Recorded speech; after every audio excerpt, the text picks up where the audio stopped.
is that you went out with this protector of yours who swore that you were his adopted godson. Yes. Went out, in fact, and helped in the confiscation of property from the Jews. That's right. I mean, that sounds like an experience that would send lots of people to the psychiatric couch for many, many years. Was it difficult? Not at all. Not at all. Of all the financial titans and philanthropists of the 20th century, none are more complex or mysterious than George Soros. Like Carnegie, J.P. Morgan, billions through ruthless business decisions, only to turn around and give away most of his fortune to advance his own personal philosophy. He can move world financial markets simply by voicing an opinion, or destabilize a government by buying and selling its currency. He also pledged more aid last year to help people in Russia than the U.S. government did. But now George Soros is worried. He thinks the global economy is coming apart at the seams, and that the world needs to be protected from people like George Soros. We may now think that everything is fine, but the fact is that the system is broke and it needs fixing. What you're doing is asking some form of regulation to protect the world against you. Well, I am a player, and I think all players should be regulated. There have to be rules of the game. Take 81,000 to buy. Buy 48,000. Buy him 69,000 YUM. Right now, his Quantum Group hedge fund moves $14 billion of rich investors' money around the world every day, looking for profits and answering to no one.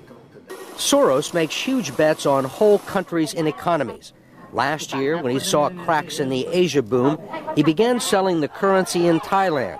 Traders in Hong Kong followed suit, triggering a financial crisis that plunged much of Asia into a depression. In the last 2 years, you've been blamed for financial collapse of Thailand, Malaysia, Indonesia, Japan, and Russia. Yeah, all of the above. All of the above. Yeah. Are you that powerful? No, I think there's a great misunderstanding. The Prime Minister of Malaysia said that the region spent 40 years trying to build up its economy, and along comes a moron like Soros with a lot of money, and it's all over. He called you a criminal. It's easier for him to blame an outside force than to admit that they were mismanaging their economy and their currency. The French finance minister talked about hanging speculators from lampposts. Soros says the Asian currencies would have collapsed even if he hadn't been in the market. They were overvalued. He says people tend to follow his lead because he's been so successful.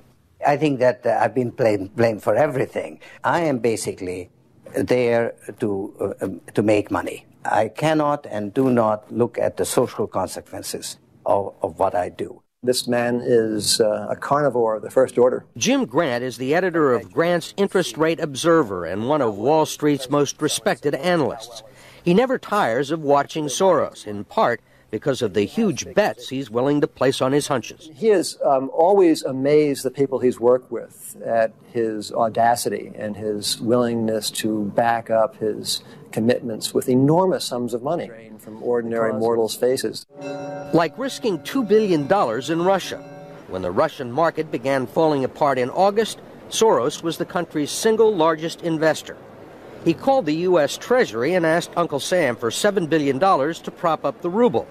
When U.S. officials failed to intervene, Soros wrote a letter to the Financial Times of London saying he thought the Russian currency should be devalued by as much as 25%. A few words from Soros were enough to cause panic selling that fueled the crash. What's it like to have a statement that you make have such serious, grievous consequences? I mean, you can... It looks to me like in a number of situations you can take a position against a currency or make a statement, and the whole country falls apart. Well, it's a tremendous sense of responsibility, actually. And it's also a humbling experience because I am actually trying to do the right thing, and sometimes what I do has an unintended negative consequence, as it did in Russia. For both the Russian middle class and for Soros, who lost his $2 billion. Whatever his motivations, no one can accuse him of greed. He's backed away from the day-to-day operation of his businesses and is giving away his billions now with the same determination that he made them in places like Haiti, a country that has less money in the bank than he does. Last month, he brought the First Lady with him for a look at some of the projects his foundation is funding. This is Mr. George Soros, and he's going to be helping the hospital. This year, Soros plans to give away almost $500 million around the world. In Bosnia, when the water supply to Sarajevo was cut off at the height of the siege, it was Soros who wrote a check to jury-rig a pipeline through an abandoned highway tunnel. $5 million up front can be more valuable than $50 million a year or two later. Ambassador Richard Holbrooke brokered the peace in Bosnia. At one point, after the Dayton peace agreements in Bosnia in 1995, for a considerable period of time, George had given more money to implement the peace agreements than the U.S. government had. He just could move that fast. In Russia, he pledged $100 million to help scientists who might otherwise have sold their expertise to bidders like Iran or Iraq. In Eastern Europe, he's educated a new generation. And in Ukraine, he spent millions retraining the old Soviet military.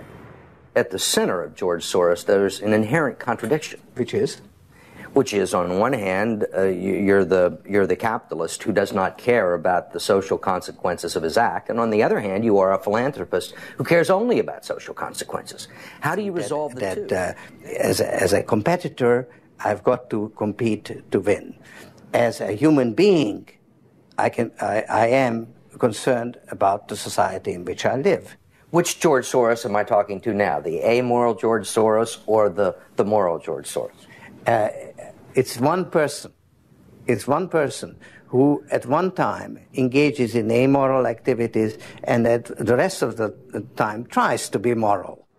To understand the complexities and contradictions in his personality, you have to go back to the very beginning, to Budapest, where George Soros was born 68 years ago to parents who were wealthy, well-educated, and Jewish. When the Nazis occupied Budapest in 1944, George Soros' father was a successful lawyer. He lived on an island in the Danube and liked to commute to work in a rowboat. But knowing there were problems ahead for the Jews, he decided to split his family up. He bought them forged papers, and he bribed a government official to take 14-year-old George Soros in and swear that he was his Christian godson. But survival carried a heavy price tag. While hundreds of thousands of Hungarian Jews were being shipped off to the death camps, George Soros accompanied his phony godfather on his appointed rounds, confiscating property from the Jews. These are pictures from 1944 of what happened to George Soros' friends and neighbors. You're a Hungarian Jew who escaped the Holocaust by posing as a Christian. Right.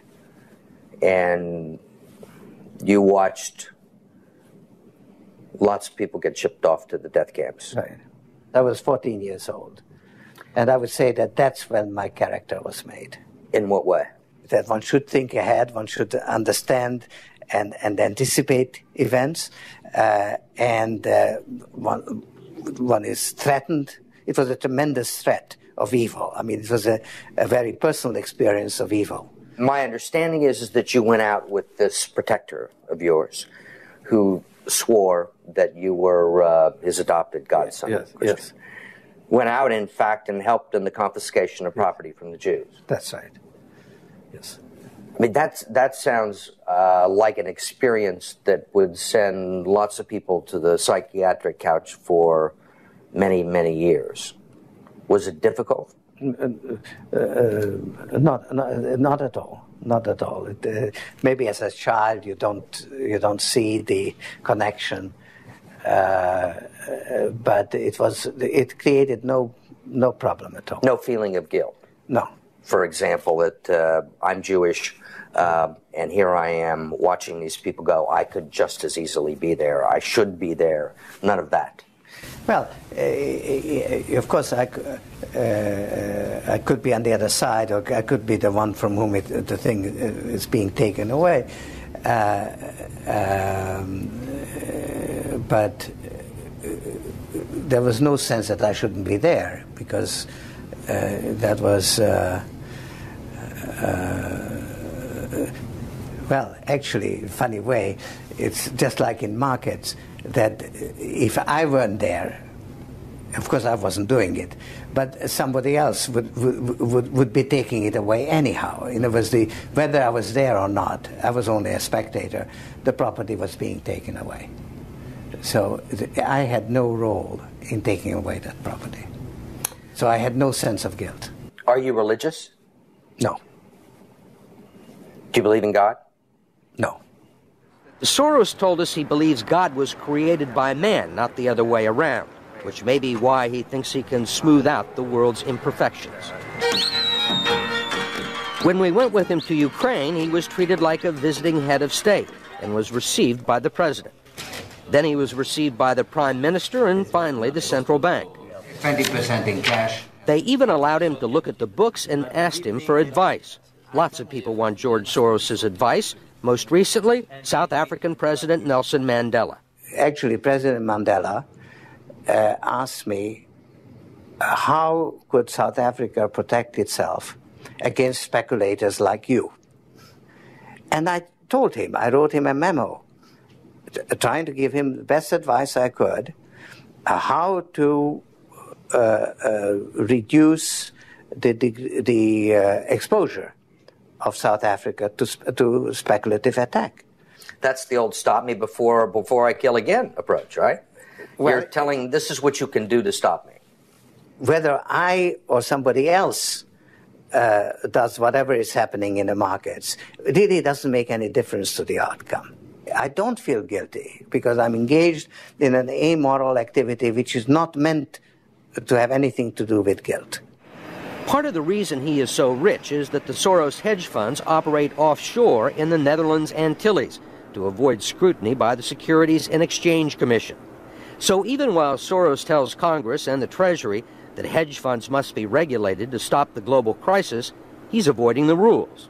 Why is it that Americans can't invest in the quantum fund? It's an offshore fund. Why is that? Because the fund is not registered with the Securities and Exchange Commission.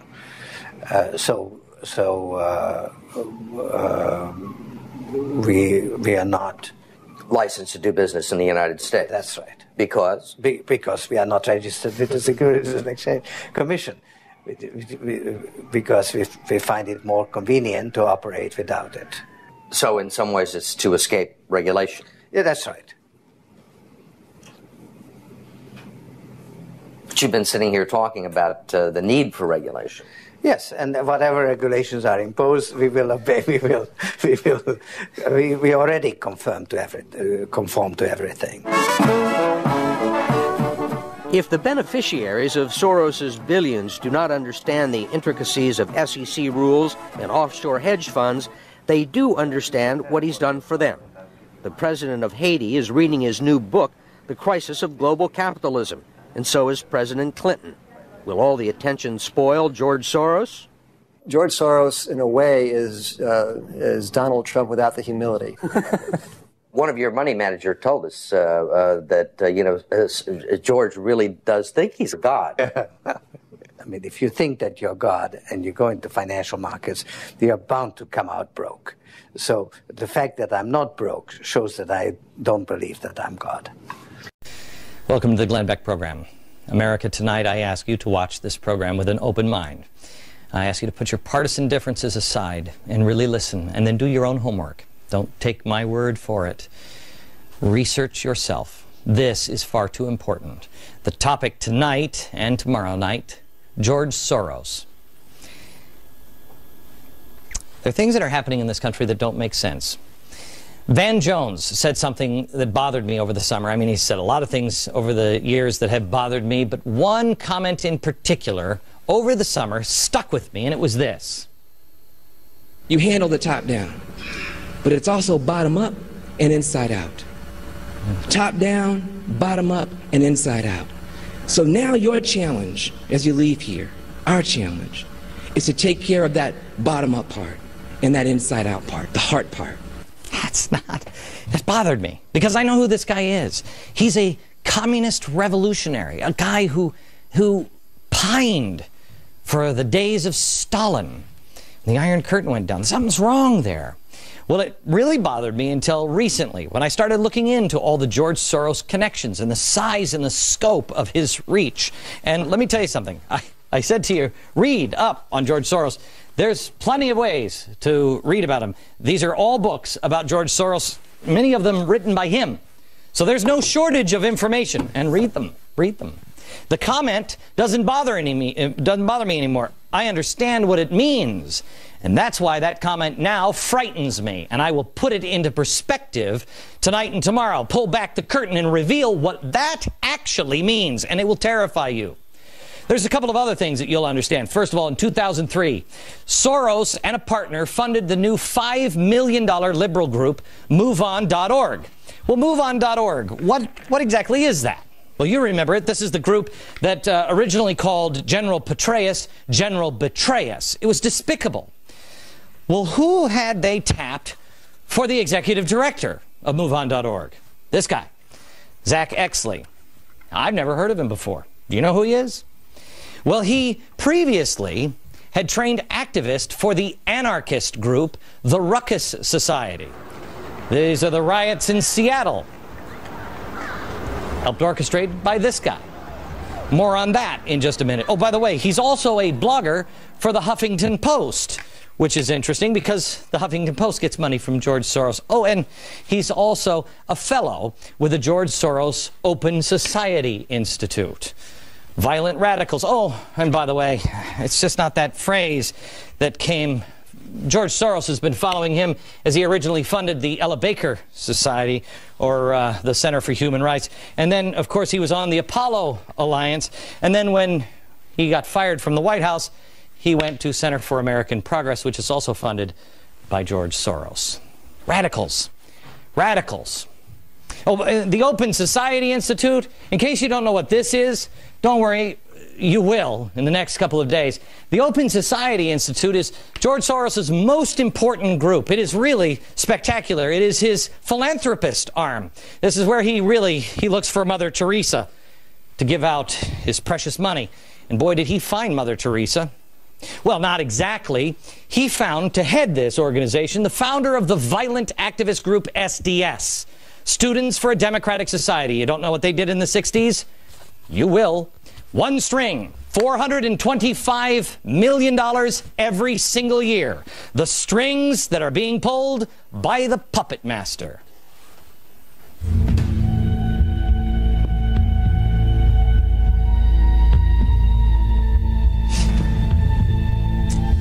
Hello, America. There are a few working parts to a puppet show.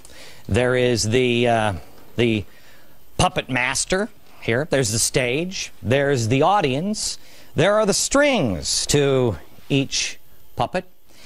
And then there's the story. But there's also why. Why is the story? Why is the show happening? What is the puppet master? What is his motivation? Is it for the money? Is it for entertainment? Is it personal gain? What is it? Make no mistake, we are watching a show. The stage is the world. It's television, it's newspaper, it's speeches, it's the political elections, it's what's happening in Washington. You are the audience. And like any good show, they do have one goal in mind. They want you to feel something. But most shows don't have a hidden meaning behind it. They just want you to laugh. They want you to be entertained. This one, not so much. At the end of the show, you have a choice to make. They want you to get up from your seats. Of course, they have in mind what they are planning on you choosing, and they are just using this stage to try to make the case and convince you of it. It's really propaganda. Here's the propaganda book. Here it is. This is actually from one of Wilson's. Nasty, nasty guys. This is the book that I've told you before on propaganda that Hitler used. Goebbels. I just want to show you in propaganda, this is D. Now this is what's taught in schools. D. Democracy is administered by the intelligent minority who know how to regiment and guide the masses. That's great. This is Edward Bernays. Let me give you the whole quote here. He says, "The conscious and intelligent manipulation of organized habits and opinions of the masses is an important element in a democratic society. Those who manipulate this unseen mechanism of society constitute an invisible government, maybe almost a shadow government, remember that, which is the true ruling power of our country." Do we have a shadow government? Answer it now. Remember how you answer it. And then answer it again after today's show and tomorrow's show. The question is, do we have a shadow government? And if we do, who are those intelligent minority that is guiding us through? And where are they guiding us to? If you skip past all of the puppets and the strings, if you stop looking at the puppets themselves, you have to see who's behind the puppets. Who is choosing the puppets and the players?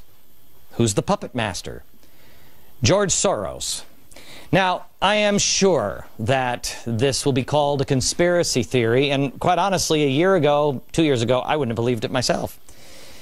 But it is right out in the open. I encourage you, do not take my word for this. Do your own research, and don't go to conspiracy websites or anything else. Go to his own books. Go to the biographies written about him. Go to things that are well documented, like 60 Minutes. Things that are well known for their accuracy. We have all of the materials that put this show together at glennbeck.com and in my free email newsletter. I want you to see the footnotes on this program. Do not take anything I say as gospel tonight. I want you to decide for yourself. I want you to question with boldness. Is George Soros a man who says, yes, you will be perfect and you will be perfect? Is he really a puppet master? And if he is, how does he control? How does he control? Well, let's start with this. Let's just take a couple of examples here on what George Soros has said, and then see if there's any connection to anything. Soros spoke at Columbia University. He talked about an urgent need for campaign finance reform. I want you to remember, questioning our elections is important to George Soros. You'll understand in about 20 minutes. Well, he wanted to have campaign finance reform. He thought it was important. He spoke at Columbia University about it. Well, Open Society, his little group, Open Society, started by the guy with SDS, it was one of only a handful of groups who spent $123 million to push finance reform. Soros, quote, said, "Do something about the distortion of our electoral process by the excessive use of TV advertising." So he wanted to make sure that lies couldn't distort things. Well, it wasn't long after that speech at Columbia University that, lo and behold, Senator Russ Feingold, a progressive, and a few months later with John McCain, a Republican progressive, came with a proposal in hand for what would eventually become the McCain-Feingold Act. The irony, if it is that McCain-Feingold ultimately led to the explosion of 501c3 groups, which can advertise at will. 501c3 groups. Oh, 501c3 groups? You mean like Sojourners, or Color for Change, or the Tides Foundation, or Media Matters, or People for the American Way, or MoveOn.org, Center for American Progress, the Apollo Alliance, Elder Saker for Human Rights. You mean those things? You see, we had the McCain-Feingold Act, and then mysteriously, almost unbeknownst to everyone, those groups became very powerful, much more powerful. And guess who controls most of the most powerful? George Soros. George Soros, in the aftermath of 9/11, talked about police action as an alternative to war. Now, did anybody pick up on that? This is what he said. "War is a false and misleading metaphor in the context of combating terrorism. Crimes require police work, not military action." George Soros.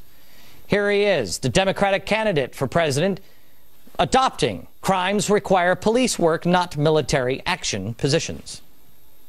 What we've learned is that the war on terror is much more of an intelligence operation and a law enforcement operation. The war on terror is far less of a military operation. and far more of an intelligence-gathering law enforcement operation. And that's what we have now in our office. Starts with George Soros. Days after President Obama was elected, George Soros again set the agenda.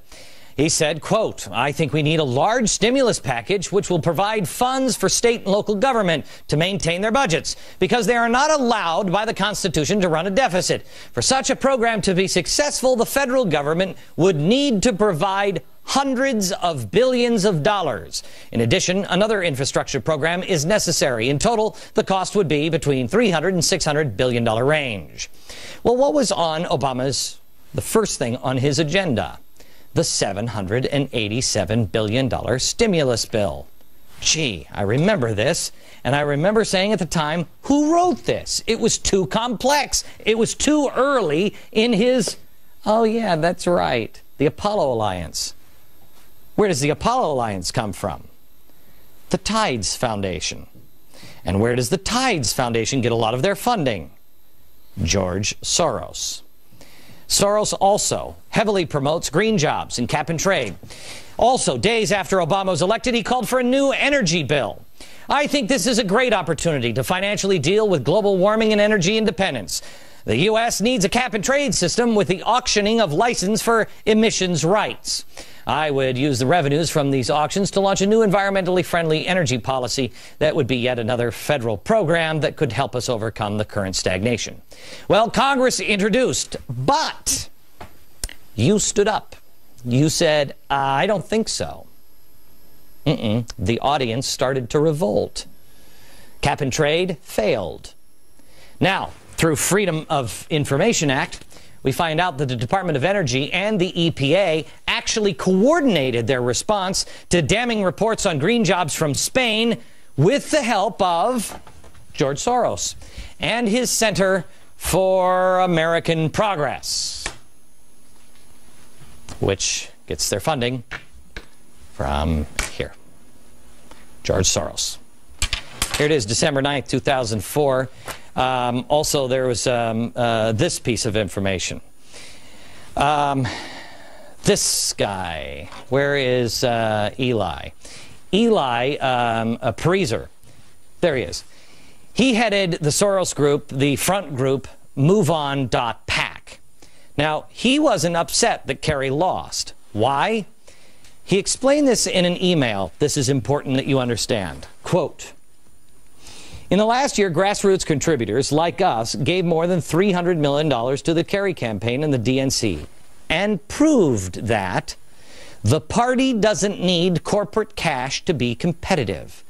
It's now our party. We bought it, we own it, and we're going to take it back." Do you understand what just happened? George Soros got rid of all of the corporate money through McCain-Feingold, which then allowed all the 501c3s to come in. This one might help, and this one might help, and this one might help. And all the 501...